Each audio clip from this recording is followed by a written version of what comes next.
आजचा दिवस म्हणजे खूप मोठा दिवस माझ्या जीवनातला आणि आम्ही तिकडेच निघालो होतो. आम्ही चाललो होतो परळीला. तुम्ही फोटो वगैरे तर पाहिलेच असतील.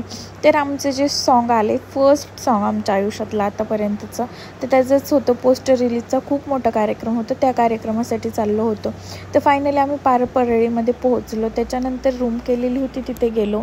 तिथे नाश्ता वगैरे केला. इकडं शिव चिडला होता. त्यानंतर आम्ही मंदिरामध्ये दर्शनासाठी आमची सगळी टीमच निघाली. म्हणजे आम्हीच नव्हतो, आमची सगळी टीम आलेली होती तिथे. तर इकडं मम्मी पप्पा सगळेच होते.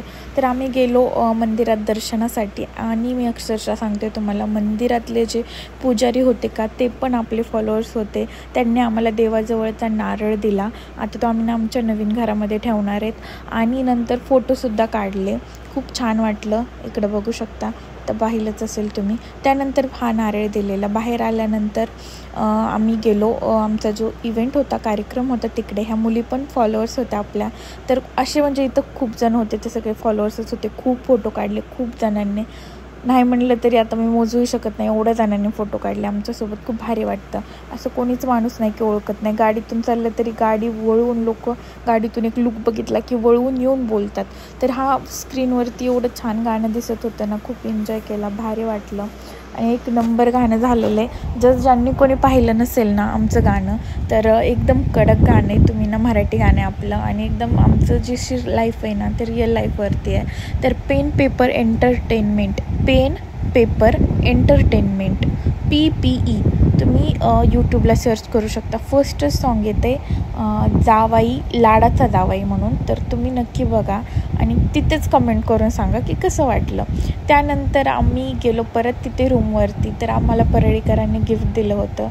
सागर भैया म्हणून होते, त्यांची फॅमिली. तर त्यांनी आमच्यासाठी गिफ्ट आणलं होतं. मी तुम्हाला नेक्स्ट व्हिडिओमध्ये ओपन करून दाखवेल काय होतं त्या गिफ्टमध्ये. तर सगळ्यांनी मिळून दिलं होतं. परळीकर खूप छान आहेत. खूप छान प्रेम मिळालं त्यांचं आज. आणि खूप भारी वाटलं परळीला जाऊन. त्यानंतर आम्ही गेलो तिथे जेवण्यासाठी. तिथे जेवण वगैरे केलं. काहीतरी 4:30-5 वाजले होते. त्यानंतर आम्ही निघालो. नंतर एक भैया आला होता, त्याचं दाबेलीचं दुकान आहे. तो दाबेली घेऊन, पोट तरी एवढं भरलं होतं, पण त्यांनी प्रेमाने दिली होती. पार्सल घेऊन आलं होतं, तर मग घेतली. आणि त्यांनी फोटो वगैरे काढले. नंतर तो गेला. नंतर आम्ही वापस यायलो होतो. परत एका सरचा फोन आला, तर आम्हाला थोडं काम होतं. तर आम्ही त्या हॉटेलमध्ये गेलो. तर तिथे जे काम होतं थोडंफार ते काम उरकलं. तर काय होतं काय हे नाही तुम्हाला नेक्स्ट व्हिडिओमध्ये समजेल. आणि त्यानंतर आम्ही निघालो नेकनूरसाठी. तर इकडं नेकनूरला आम्हाला यायला जवळपास 8:30-9 वाजले होते. काल दिवसभर मी घरी नव्हते. काल रात्री यायला 10 वाजले. सकाळी उठून गेले. आज बी रात्री जायला 10 वाजतात. परत उद्या पण जायचं आहे. सो घरचं मला थोडंफार कामाचं टेन्शन आलं होतं, कारण कपडे वगैरे खूप धुवायला पडले होते. कारण घरी मी कोण नाही. मग आजच मी धुते ना कपडे वगैरे. भांड्याला तर घरी जेवलेच नाही 2 दिवसापासून. तर पण डाएटचा, जिमचा सगळा सत्यानाश सुरू आहे. रोज 3 टाईम बाहेरचं खायला सुरू आहे आणि त्यात व्यायाम पण नाही. त्यानंतर गेले, सकाळचं दूध होतं ते गरम करून ठेवलं. आणि भांड्याची बिलकुल इच्छा नव्हती घासायची.